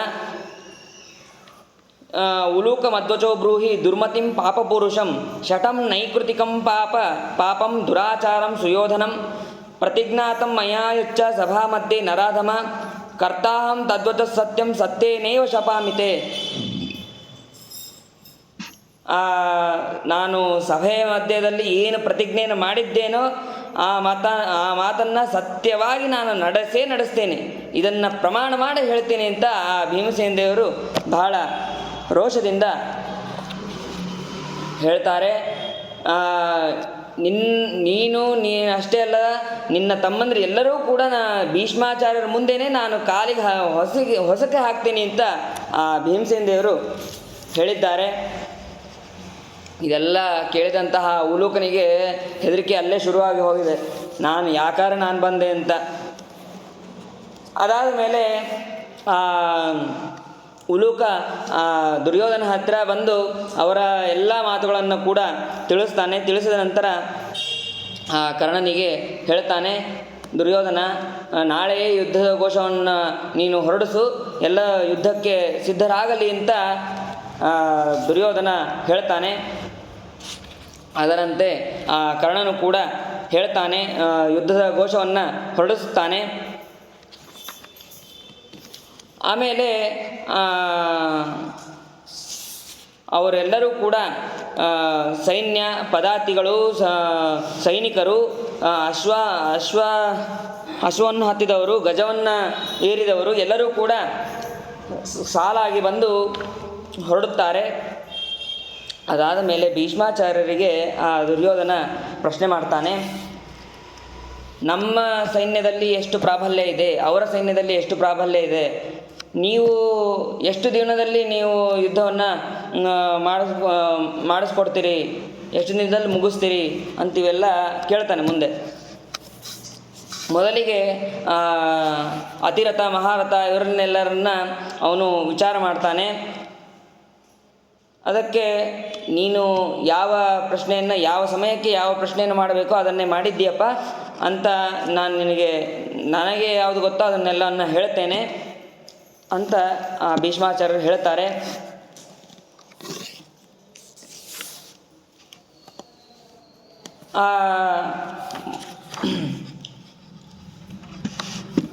ಈ ಸೈನ್ಯದಲ್ಲಿ ಅಂದರೆ ದುರ್ಯೋಧನನ ಸೈನ್ಯದಲ್ಲಿ ಮೊದಲಿಗೆ ಯಾರು ರಥರು ಅತಿರಥರು ಅವರನ್ನೆಲ್ಲ ತಿಳಿಸ್ತಾರೆ. ಈ ನಿನ್ನ ಸೈನ್ಯದಲ್ಲಿ ಬಹಳ ಪದಾತಿಗಳಿದ್ದಾರೆ, ಮತ್ತು ರಥರು ಕೂಡ ಇದ್ದಾರೆ. ರಥರು ಅಂತಂದರೆ ಅವರು ಶ್ರೇಷ್ಠವಾದಂತಹ ಒಂದು ಗಣ ಅಲ್ಲ, ಅದೊಂದು ಹೆಸರು. ಈ ಯುದ್ಧ ಮಾಡಬೇಕಾದ್ರೆ ರಥ, ಅತಿರಥ, ಮಹಾರಥ ಇದೆಲ್ಲ ಒಂದು ಹೆಸರು. ಅಂದರೆ ಅವರು ಶ್ರೇಷ್ಠ ಪರಾಕ್ರಮಿಗಳು ಅಂತನ್ನೋದು ನಮಗೆ ತಿಳಿಯುತ್ತೆ. ಒಬ್ಬ ರಥ ಅಂತಂದರೆ ಅವನು ಒಂದು 100 ಜನನ್ನ ಸಂಹಾರ ಮಾಡುವಷ್ಟು ಸಾಮರ್ಥ್ಯ ಇರುತ್ತೆ, ಅಥವಾ ಇನ್ನೂ ಜಾಸ್ತಿ ಇರುತ್ತೆ. ಅತಿರಥ ಅಂತಂದರೆ ಅವ್ರಿಗಿಂತ ಜಾಸ್ತಿ 1000 ಜನ. ಇದು ಕೇವಲ ಸಂಖ್ಯೆ ತಿಳಿಯೋದಕ್ಕೆ ಮಾತ್ರ ಹೇಳಿದ್ದು. ಹೀಗೆ ಅವರನ್ನು ಇಲ್ಲಿ ಎಣಿಸ್ತಾ ಹೋಗ್ತಾರೆ.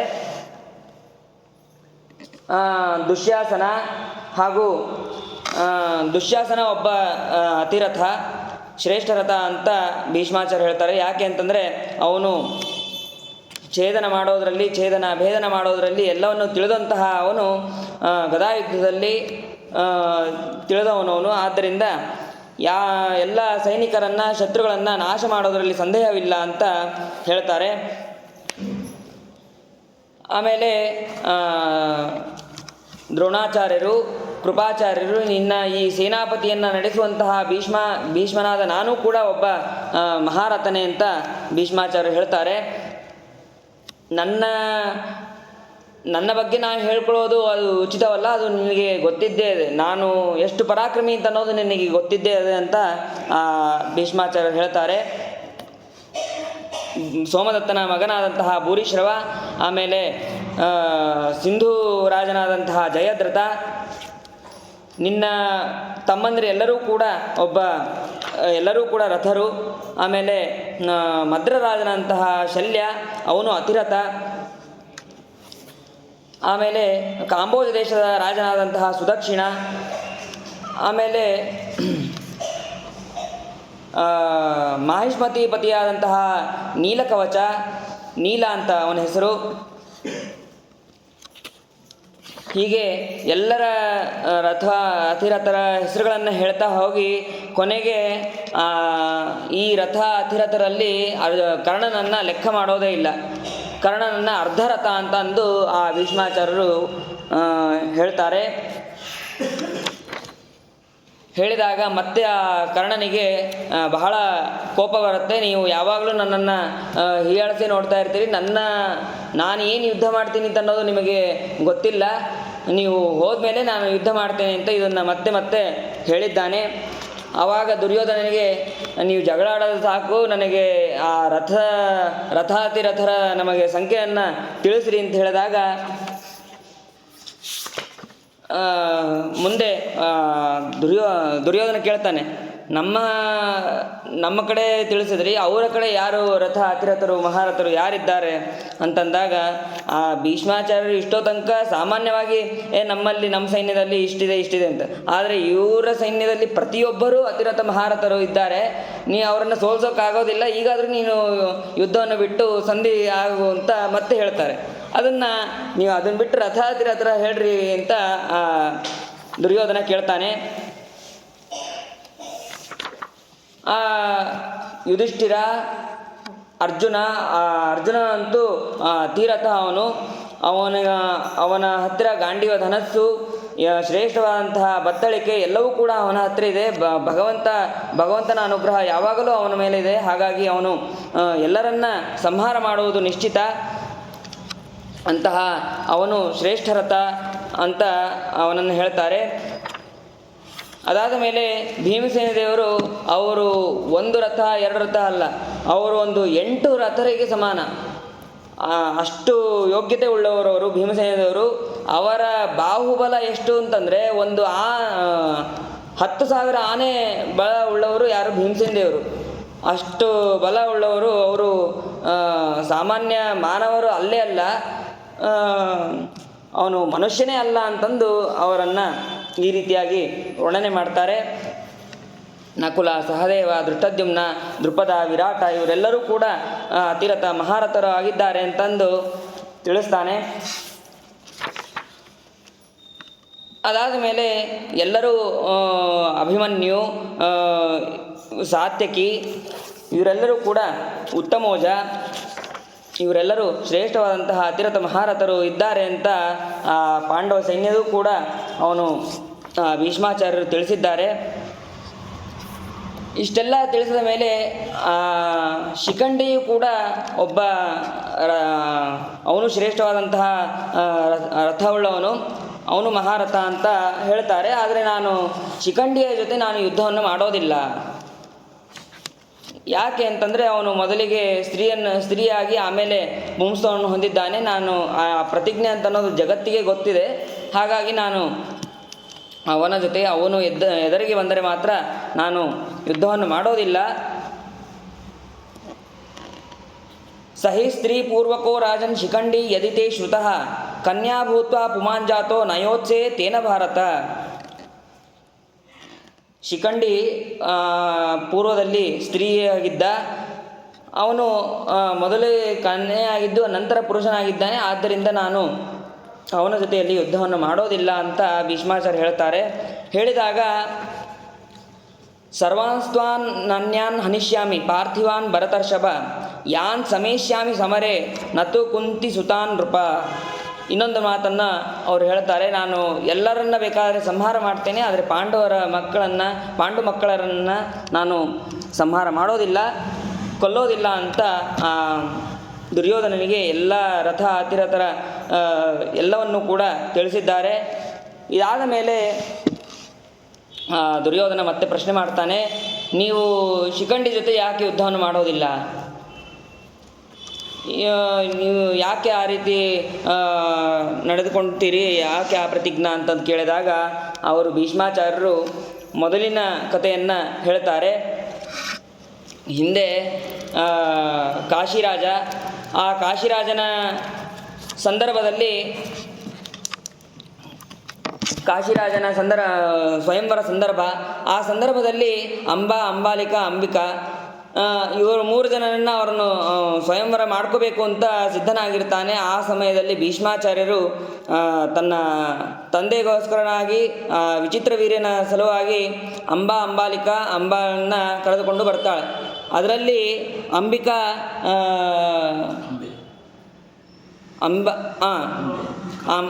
ಅಂಬೆಯೇ ಶಿಖಂಡಿ ಆಗೋದು ಮುಂದೆ. ಆ ಅಂಬೆ ನಾನು ಕಾಶಿರಾಜನನ್ನೇ ಮದುವೆ ಆಗ್ತೇನೆ ಅಂತ ಅವಳು ಹೋಗ್ತಾಳೆ. ಇಲ್ಲ, ಕಾಶಿರಾಜ ನನಗೆ ನೀನು ಬೇಡ, ಅವನು ಕರೆದುಕೊಂಡು ಹೋಗಿದ್ದಾನೆ, ಆದ್ದರಿಂದ ನೀನು ಬೇಡ ಅಂತ ಅವನು ಕೂಡ ನಿರಾಕರಿಸಿದಾಗ ಇಲ್ಲಿ ಬಂದು ನೋಡಿದರೆ ಇವ್ರದ್ದು ಮದುವೆ ಆಗಿರ್ತದೆ. ಭೀಷ್ಮಾಚಾರ್ಯ ನೀನು ಬೇಡ ಅಂತ ಅವಳನ್ನು ಕಳಿಸ್ಬಿಡ್ತಾರೆ. ಕಳಿಸಿದಾಗ ಆ ಅಂಬೆಯನ್ನು ನಾನು ಶ್ರೇಷ್ಠವಾದಂತಹ ತಪಸ್ಸನ್ನು ಮಾಡ್ತೇನೆ ಅಂತ ಹೇಳಿ ಭೀಷ್ಮಾಚಾರ್ಯರನ್ನ ಯುದ್ಧದಲ್ಲಿ ಗೆಲ್ಲೋದಕ್ಕೆ ನಾನು ತಪಸ್ಸನ್ನು ಮಾಡ್ತೇನೆ ಅಂತ ರುದ್ರದೇವರನ್ನು ಕುರಿತು ತಪಸ್ಸನ್ನು ಮಾಡಿ ನಾನು ಒಂದು ಹಾರವನ್ನು ಕೊಡ್ತಾರೆ. ಹಾರವನ್ನು ಕೊಟ್ಟಾಗ ಇದನ್ನು ನೀನು ಯಾರ ಕೊರಳಿಗೆ ಹಾಕ್ತೀಯೋ ಅವರು ನಿನ್ನ ಪತಿ ಆಗ್ತಾರೆ ಅಂತ ಹೇಳಿದಾಗ ಅದನ್ನು ಯಾರೂ ಕೂಡ ಅದನ್ನು ಹಾಕ್ಸ್ಕೊಳ್ಳೋದಿಲ್ಲ. ಅದನ್ನು ಒಂದು ರಾಜ್ಯದ ಬಾಗಿಲಿಗೆ ಆಹಾರವನ್ನು ಹಾಕಿ ಅಲ್ಲಿಂದ ಪ್ರಾಣವನ್ನು ಬಿಡುತ್ತಾಳೆ. ಈ ಕಡೆ ದೃಪದ ಅವನು ಶ್ರೇಷ್ಠವಾದಂತಹ ತಪಸ್ಸನ್ನು ಮಾಡ್ತಾ ಇರ್ತಾನೆ. ರುದ್ರದೇವರ ವಿಶೇಷವಾದಂತಹ ಭಕ್ತ ಅವನು. ಆ ರುದ್ರದೇವರ ಅನುಗ್ರಹದಿಂದಲೇ ಈ ಅಂಬ ಅನ್ನೋಳು ಮೊದಲು ಸ್ತ್ರೀಯಾಗಿ ಹುಟ್ಟಿರ್ತಾಳೆ. ಹುಟ್ಟಿದಾಗ ರುದ್ರದೇವರ ಮೇಲೆ ಎಷ್ಟು ವಿಶ್ವಾಸ ಅಂತಂದರೆ, ಆ ರುದ್ರದೇವರು ಹೇಳಿದ್ದಾರೆ, ನನಗೆ ವರವನ್ನು ಕೊಟ್ಟಿದ್ದಾರೆ, ಪುರುಷನೇ ಆಗತ್ತೆ ಅಂತ ಅವನಿಗೆ ಬಹಳವಾದಂತಹ ವಿಶ್ವಾಸ.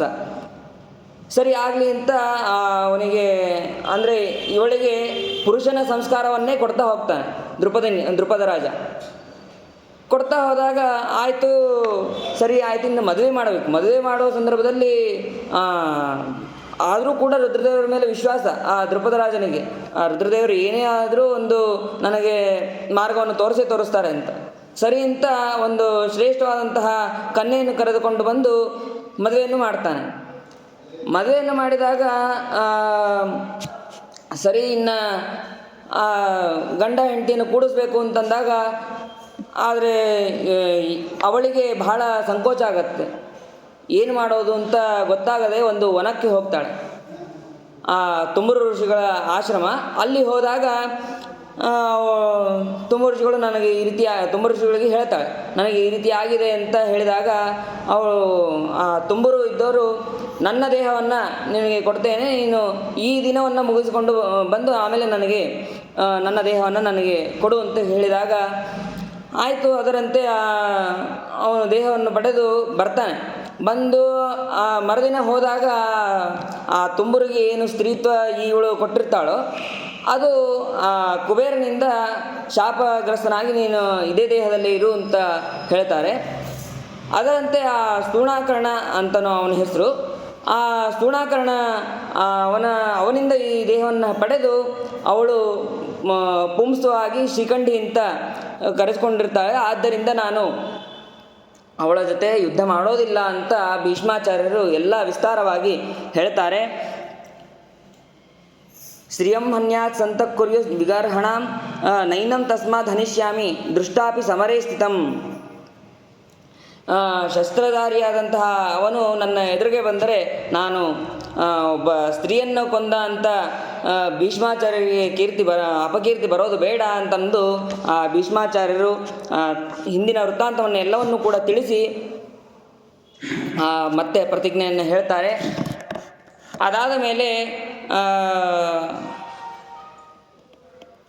ಈಗ ಆ ದುರ್ಯೋಧನ ಮತ್ತೆ ಪ್ರಶ್ನೆ ಮಾಡ್ತಾನೆ, ನೀವು ಎಷ್ಟು ದಿವಸಗಳಲ್ಲಿ ಪಾಂಡವರ ಸೈನ್ಯವನ್ನು ಮುಗಿಸೋದಕ್ಕೆ ಸಿದ್ಧರಾಗಿದ್ದೀರಿ ಅಂತ ಕೇಳಿದಾಗ ಭೀಷ್ಮಾಚಾರ್ಯ ಹೇಳ್ತಾರೆ, ಅವರೆಲ್ಲರೂ ಅತಿರಥ ಮಹಾರಥರಿದ್ದಾರೆ, ನನಗೆ ಏನಿಲ್ಲ ಅಂತಂದರೂ ಒಂದು ತಿಂಗಳ ಕಾಲಾವಕಾಶ ಬೇಕು, 1 ತಿಂಗಳಲ್ಲಿ ನಾನು ಮುಗಿಸ್ತೇನೆ. ಅದರಂತೆ ದ್ರೋಣಾಚಾರ್ಯ ಕೇಳಿದಾಗ ನನಗೂ ಕೂಡ ವಯಸ್ಸಾಗಿದೆ, ಆದ್ದರಿಂದ ನನಗೂ ಕೂಡ 1 ತಿಂಗಳು ಬೇಕು ಅಂತ ಹೇಳ್ತಾರೆ.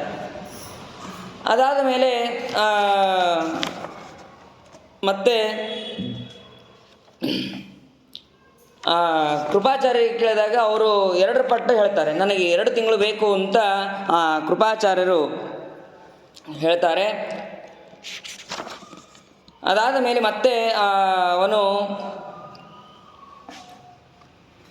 ಕರ್ಣನನ್ನು ಅಶ್ವತ್ಥಾಮಾಚಾರ್ಯರನ್ನು ಕೇಳಿದಾಗ ಕರ್ಣ ಹೇಳ್ತಾನೆ, ನಾನು 10 ದಿನದಲ್ಲಿ ನಾನು ಪಾಂಡವರ ಸೈನ್ಯವನ್ನು ನಾಶ ಮಾಡ್ತೇನೆ ಅಂತ ಕರ್ಣ ಹೇಳ್ತಾನೆ. ಅಶ್ವತ್ಥಾಮಾಚಾರ್ಯರು 10 ದಿನದಲ್ಲಿ ಅಂತ ಪ್ರತಿಜ್ಞೆಯನ್ನು ಮಾಡ್ತಾರೆ. ಆದರೆ ಕರ್ಣ ನಾನು 5 ದಿನದಲ್ಲಿ ಅವರನ್ನು ಸಂಹಾರ ಮಾಡ್ತೇನೆ ಅಂತ ಹೇಳ್ತಾರೆ. ಆವಾಗ ಅದನ್ನು ಕೇಳಿದಂತಹ ಭೀಷ್ಮಾಚಾರ್ಯರು ಮತ್ತೆ ಅವನನ್ನು ಅಪಹಾಸ ಮಾಡಿ ನಗ್ತಾರೆ. ನೀನು ಯಾವಾಗ ಆ ರಣರಂಗದಲ್ಲಿ ಬಾಣ ಶಂಖ ಧನುರ್ಧರನಾದಂತಹ ಆ ಕೃಷ್ಣನಿಂದ ಸಹಿತನಾದಂತಹ ಅರ್ಜುನನ ಯಾವಾಗ ನೀನು ಎದುರಾಗ್ತೀಯೋ ಅವಾಗೇ ನಿನ್ನ ಮರಣ ಅಂತನ್ನೋದು ನಿಶ್ಚಿತ ಅಂತಂದು ಆ ಭೀಷ್ಮಾಚಾರ್ಯರು ಕರ್ಣನಿಗೆ ಹೇಳ್ತಾರೆ. ಯುಧಿಷ್ಠಿರ ಗೂಢಚಾರರುಗಳಿಂದ ಅಲ್ಲಿ ಅವರು ತಿಳಿಸಿದಂತಹ ತತ್ವವನ್ನು, ಅವರು ತಿಳಿಸಿದಂತಹ ಸಂಖ್ಯೆಯನ್ನು ತನ್ನ ಸೈನ್ಯದಲ್ಲೂ ಕೂಡ ಹೇಳ್ತಾರೆ. ಹೀಗೆ ಅಲ್ಲಿ ಭೀಷ್ಮಾಚಾರ್ಯರು ನಾನು 1 ತಿಂಗಳು ಸಮಯ ತಗೋತೀನಿ ಅಂತ ಅವ್ರು ಹೇಳಿದ್ದಾರೆ, ದ್ರೋಣಾಚಾರ್ಯರು 1 ತಿಂಗಳು ಅಂತ, ಅಶ್ವತ್ಥಾಮ ಮತ್ತು ಕರ್ಣ 5 ದಿವಸಗಳಲ್ಲಿ ಸಮಾಪ್ತಿಯನ್ನು ಮಾಡ್ತೇನೆ, ನೀನು ಎಷ್ಟು ದಿವಸದಲ್ಲಿ ಮಾಡ್ತೀಯ ಅಂತ ಅರ್ಜುನನಿಗೆ ಕೇಳ್ತಾನೆ ಧರ್ಮರಾಜ. ಕೇಳಿದಾಗ ಅರ್ಜುನ ಹೇಳ್ತಾನೆ, ನನಗೆ ಕೃಷ್ಣನ ಅನುಗ್ರಹ ಇದೆ, ಭೀಮಸೇನ ದೇವರ ಆಶೀರ್ವಾದ ಇದೆ, ನನಗೆ 1 ನಿಮಿಷಕ್ಕೆ ಸಾಕು ಅವರನ್ನು ಸಂಹಾರ ಮಾಡೋದಕ್ಕೆ ಅಂತ ಅರ್ಜುನ ಮಾತನ್ನು ಹೇಳ್ತಾನೆ. ನಾನು ಒಬ್ಬನೇ ಅಂತಲ್ಲ, ನನ್ನ ಸೈನ್ಯದಲ್ಲಿ ದುಷ್ಟದ್ಯುಮ್ನ, ಯೂಧಾನ, ಶಿಖಂಡಿ ಮತ್ತು ಇವರೆಲ್ಲರೂ ಕೂಡ ಇದ್ದಾರೆ. ವಿರಾಟ, ದೃಪದ ಇವರು ಭೀಷ್ಮದ್ರೋಣರ ಸಮರಾಗಿದ್ದಾರೆ. ಇವರ ಜೊತೆಗೆ ಇದ್ದುಕೊಂಡು ನಾನು ಯುದ್ಧವನ್ನು ಬೇಗ ಮುಗಿಸಬಹುದು ಅಂತ ಹೇಳ್ತಾನೆ. ಅದಾದ ಮೇಲೆ ದುರ್ಯೋಧನದಿಂದ ತನ್ನ ಸೈನ್ಯದಲ್ಲಿ 3 ಭಾಗವನ್ನು ಮಾಡಿ ಒಂದೊಂದು ಸೈನ್ಯವನ್ನು ಒಂದೊಂದು ದಿಕ್ಕಿಗೆ ಒಂದೊಂದು ಕಡೆಗೆ ನಿಲ್ಲಿಸಿ ಅವರನ್ನು ನೀವು ಯಾವಾಗಲೂ ಯುದ್ಧಕ್ಕಾಗಿ ಕಾಯ್ತಾ ಇರಬೇಕು, ಯುದ್ಧದ ವಿಷಯಗಳನ್ನು ಅವೆಲ್ಲವನ್ನು ತಿಳಿಸಬೇಕು ಅಂತ ಹೇಳ್ತಾನೆ.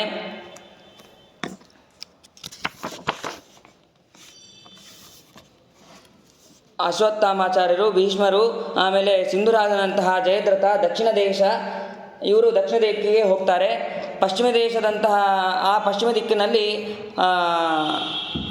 ಗಾಂಧಾರ ರಾಜನಾದಂತಹ ಶಕುನಿ ಮತ್ತು ಪೂರ್ವ ಮತ್ತು ಉತ್ತರ ದಿಕ್ಕಿನಲ್ಲಿ ಎಲ್ಲ ರಾಜರು, ಶಕರು, ಕಿರಾತಕರು, ಯವನರು, ಶಿಬಿಗಳು, ವಸಾತಿಗಳು, ಮಹಾರಥರಾದಂತಹ ಎಲ್ಲರೂ ತಮ್ಮ ತಮ್ಮ ಸೈನ್ಯದ ಒಂದು ಗುಂಪು ಅಂತಿರುತ್ತೆ. ಆ ಗುಂಪುಗಳಿಂದ ಕೂಡಿ ಎಲ್ಲ ಕೆಲವೊಂದು ಭಾಗಗಳನ್ನು ಸೇರ್ತಾರೆ. ಮತ್ತು ಇನ್ನೊಂದು ಸೈನ್ಯದಿಂದ ಸಹಿತನಾದಂತಹ ಕೃತವರ್ಮ, ಮಹಾರಥನಾದಂತಹ ತ್ರಿಗರ್ತ, ಆಮೇಲೆ ಎಲ್ಲ ತಮ್ಮಂದಿರಿಂದ ಸಹಿತನಾದಂತಹ ದುರ್ಯೋಧನ, ಶಲ, ಭೂರಿಶ್ರವ, ಶಲ್ಯ, ಕೋಸಲ ದೇಶ ರಾಜನಾದಂತಹ ಬೃಹದ್ಬಲ, ಇವರೆಲ್ಲರೂ ಮೂರನೇ ಭಾಗದಲ್ಲಿ ಬಂದು ನಿಲ್ತಾರೆ. ಎಲ್ಲರೂ ತಮಗೆ ಯೋಗ್ಯವಾದಂತಹ ಕವಚಗಳನ್ನು, ಯಾವ ಆಯುಧವನ್ನು ಧಾರಣೆ ಮಾಡಬೇಕೋ ಆ ಎಲ್ಲ ಆಯುಧಗಳನ್ನು ಧಾರಣೆ ಮಾಡಿ ಆ ದಿನದ ರಾತ್ರಿಯನ್ನು ಶಿಬಿರಕ್ಕೆ ಹೋಗಿ ಕಳೆದಿದ್ದಾರೆ. ಮುಂದೆ ಯುಧಿಷ್ಠಿರನಿಂದಲೂ ಕೂಡ ಅದೇ ರೀತಿಯಾಗಿ 3 ಭಾಗವನ್ನು ಮಾಡ್ತಾರೆ. ಛೇದಿಗಳು, ಕಾಶಿ, ಕರುಷ ಇವರಿಗೆ ನೇತರರಾಗಿ ಯಾರು ದೃಢವಿಕ್ರಮನಾದಂತಹ ದೃಷ್ಟಕೇತುವನ್ನು ಅಲ್ಲಿ ನೇಮನೆ ಮಾಡ್ತಾರೆ. ವಿರಾಟ, ದೃಪದ, ಯೋಧಾನ, ಶಿಖಂಡಿ, ಮಹಾಧನುರ್ಧಾರಿಗಳಾದಂತಹ ಇವರೆಲ್ಲರೂ ಸೇರಿ ಒಂದು ಭಾಗವನ್ನು ಸೇರ್ತಾರೆ. ಮತ್ತು ಯುಧಿಷ್ಠಿರ, ಭೀಮ, ಯುಧಾನ, ಅರ್ಜುನ ಇವರನ್ನು ಸೈನ್ಯದ 2ನೇ ಭಾಗವನ್ನಾಗಿ ಅಲ್ಲಿ ಕಳಿಸ್ತಾನೆ. ಮತ್ತು ದೃಷ್ಟದ್ಯುಮ್ನ, ಆಮೇಲೆ ಸಾತ್ಯಕಿ ಇವರೆಲ್ಲರೂ ಕೂಡ ದ್ರೌಪದಿಯ 5 ಜನ ಮಕ್ಕಳು, ನಕುಲ ಮತ್ತು ಸಹದೇವ ಇವರೆಲ್ಲರೂ ಇನ್ನೊಂದು ಭಾಗವಾಗಿ ಕಳಿಸ್ತಾರೆ. ಯುದ್ಧಕ್ಕೆ ಹೋಗದೇ ಇದ್ದವರು ಅಂತಂದರೆ ದ್ರೌಪದಿ ಎಲ್ಲ ಮಕ್ಕಳನ್ನು, ಉಳಿದ ಸಣ್ಣ ಮಕ್ಕಳನ್ನು ಮತ್ತು ಎಲ್ಲ ಸ್ತ್ರೀಯರನ್ನು ನೋಡಿಕೊಂಡು ದ್ರೌಪದಿ ಅಲ್ಲೇ ಅರಮನೆಯಲ್ಲೇ ಇರ್ತಾಳೆ. ಅವಳು ಹೋಗಿರೋದಿಲ್ಲ. ಅಲ್ಲಿ ಸಾವಿರಾರು ಗಜಗಳು, 10,000 ಅಶ್ವ, ಆಮೇಲೆ ಪದಾರ್ಥ ಇವೆಲ್ಲವೂ ಕೂಡ ಅಲ್ಲಿ ನೋಡೋದಕ್ಕೆ ಬಹಳ ಸುಂದರವಾಗಿ ಇರುತ್ತೆ ಅಂತ ಇಲ್ಲಿ ತಿಳಿಸ್ತಾರೆ. ಅದಾದ ಮೇಲೆ ಎಲ್ಲ 3 ಭಾಗಗಳನ್ನು ಮಾಡಿ ಅದಕ್ಕೆ ಏನು ಬೇಕೋ ಅವರಿಗೆ ಕವಚ, ಆಯುಧ ಇವುಗಳೆಲ್ಲವನ್ನೂ ಕೂಡ ಕೊಟ್ಟಿದ್ದಾರೆ. ಭೀಮಸೇನ ದೇವರು ಇದ್ದಲ್ಲಿ ಭೇರಿಗಳು, ಶಂಖನಾದ ಇವೆಲ್ಲವೂ ಕೂಡ ಯಾವಾಗಲೂ ಮೊಳಗ್ತಾ ಇದೆ. ಇದರಿಂದ ಕೂಡಿದಂತಹ ಇವರು ಶಿಬಿರದಲ್ಲಿ ಆ ರಾತ್ರಿಯನ್ನು ಕಳೆದಿದ್ದಾರೆ. ಮುಂದೆ ಶ್ರೇಷ್ಠವಾದಂತಹ ಯುದ್ಧವನ್ನು ಮಾಡಿ ಭೀಮಸೇನ ದೇವರು ತನ್ನ ಪ್ರತಿಜ್ಞೆಯಂತೆ ದುಶ್ಯಾಸನನ್ನು ಸಂಹಾರ ಮಾಡಿ ಮತ್ತು ದುರ್ಯೋಧನನ್ನು ಉರುಭಂಗವನ್ನು ಮಾಡಿ ಕರ್ಣನನ್ನು ಅರ್ಜುನ ಸಂಹಾರ ಮಾಡ್ತಾನೆ. ಈ ರೀತಿಯಾಗಿ ನಕುಲ, ಸಹದೇವ, ಶಕುನಿಯನ್ನು ಸಂಹಾರ ಮಾಡ್ತಾರೆ. ಅವರು ಎಲ್ಲರನ್ನ ಭಗವಂತನ ಆಜ್ಞೆಯಿಂದ, ಭಗವಂತನ ಪ್ರೇರಣೆಯಿಂದ, ಆ ಭಗವಂತನೇ ಮಾಡಿದಂತಹ ಈ ಕರ್ಮವನ್ನು ಅವರು ಯುದ್ಧದಲ್ಲಿ ಮಾಡಿ ನಂತರ ಶ್ರೇಷ್ಠವಾದಂತಹ ರಾಜ್ಯವನ್ನು ಆಳ್ತಾರೆ ಅಂತ ಹೇಳ್ತಾ ಇವತ್ತಿನ ಹಾಗೂ ಈ ಒಂದು 6 ದಿನಗಳ ಕಾಲ ಈ ಮಹಾಭಾರತ ಅಂತಂದರೆ ಒಂದು ದೊಡ್ಡ ಸಮುದ್ರ. ಇದು ಮಹತ್ವಾತ್ ಭಾರವತ್ವಾಚ್ಚ ಮಹಾಭಾರತ ಮುಚ್ಚತೆ ಅಂತ ಹೇಳಿದಂತೆ ಇದು ದೊಡ್ಡ ಸಮುದ್ರವೇ ಸರಿ. ಆದರೆ ಈ ಸಮುದ್ರದಲ್ಲಿ ಬಹಳಷ್ಟು ರತ್ನಗಳು, ಮಣಿಗಳು ಎಲ್ಲವೂ ಇದೆ. ಅದನ್ನು ನಾವು ಹೋಗೋದಕ್ಕೆ ಸರ್ವಥಾ ಸಾಧ್ಯ ಇಲ್ಲ. ನಾವು ಮಹಾಭಾರತವನ್ನು ನೋಡೋದಕ್ಕೂ ಸಮರ್ಥರಲ್ಲ. ಅಂತಹ ಈ ಮಹಾಭಾರತದ ಸಮುದ್ರದ ಸ್ನಾನವನ್ನು ಮಾಡುವ ಅವಕಾಶವನ್ನು ನಮಗೆ ಶ್ರೀಧರಾಚಾರ್ಯರು ಕಲ್ಪಿಸಿಕೊಟ್ಟರು. ನಾವು ಸಣ್ಣ ಪ್ರಯತ್ನವನ್ನು ಮಾಡಿ ಗುರುಗಳ ಅನುಗ್ರಹದಿಂದ ಒಂದು ಮುಳುಗನ್ನು ಮಾತ್ರ ಹಾಕಿದ್ದೇವೆ. ನಾವು ರತ್ನವನ್ನು, ಮಣಿಗಳನ್ನು ಹುಡುಕಿಕೊಂಡು ಹೋಗಿಲ್ಲ. ಅಷ್ಟು ಪ್ರಯತ್ನ ನಮ್ಮಲ್ಲಿ ಇಲ್ಲ. ಹಾಗಾಗಿ ಈ ಉದ್ಯೋಗ ಪರ್ವ ಇದು ಬಹಳ ವಿಸ್ತಾರವಾದದ್ದು. ಇದರಲ್ಲಿ ಕೇವಲ ಯುದ್ಧ ಹಾಗೂ ಸಂಧಾನ ಇವೇ ಮುಖ್ಯವಾಗಿ ಇದ್ದದ್ದು. ಇದರಲ್ಲಿ ನಾನು ಯಾವುದನ್ನು ಎಷ್ಟು ತಿಳ್ಕೊಂಡಿದ್ದೇನೋ ಅದನ್ನು ನನ್ನ ಯಥಾಶಕ್ತಿಯ ಅನುಗುಣವಾಗಿ ನನ್ನ ಗುರುಗಳ ಅನುಗ್ರಹದಿಂದ ನಿಮಗೆ ತಿಳಿಸುವ ಪ್ರಯತ್ನವನ್ನು ಮಾಡಿದ್ದೇನೆ. ಇದರಲ್ಲಿ ಬಹಳಷ್ಟು ದೋಷಗಳೇ ಇದೆ. ಆ ಎಲ್ಲ ದೋಷಗಳು ಕೂಡ ನನ್ನದು. ಏನೇ ಗುಣಗಳು ಅಂತ ಇದ್ದರೆ ಅದು ನನ್ನ ಸ್ವರೂಪೋದ್ಧಾರಕ ಗುರುಗಳದು ಅಂತ ಹೇಳ್ತಾ ನನ್ನ ಈ ಉದ್ಯೋಗ ಪರ್ವವನ್ನು ಸಮಾಪ್ತಿ ಮಾಡ್ತೇನೆ. ಅನೇನ ಜ್ಞಾನಯಜ್ಞೇನ ಉದ್ಯೋಗ ಪ್ರವಚನೇನ ಭಗವಾನ್ ಭಾರತೀಯ ಅಸ್ಮದ್ಗುರು ಅಂತರ್ಗತ ಸತ್ಯಪ್ರಮೋತೀರ್ಥ ಗುರು ಅಂತರ್ಗತ ಸತ್ಯಧರ್ಮತೀರ್ಥ ಗುರು ಅಂತರ್ಗತ ರಾಘವೇಂದ್ರ ಸ್ವಾಮಿ ಗುರು ಅಂತರ್ಗತ ಜಯತೀರ್ಥ ಗುರು ಅಂತರ್ಗತ ಸಮಸ್ತ ತತ್ವಾಭಿಮಾನಿ ದೇವತಾಂತರ್ಗತ ಭಾರತೀಯ ಋಣಕ್ಕೆ ಪ್ರಾಣಾಂತರ್ಗತ ಅಂಬರಣೀಪತಿ ವೇದವ್ಯಾಸಾಭಿನ್ನ ಬಿಂಬಮೂರ್ತಿ ಪ್ರಿಯತಾಂ ಸುಪ್ರೀತ ವರದೋ ಭವತು ಶ್ರೀಕೃಷ್ಣಾರ್ಪಣಮಸ್ತು.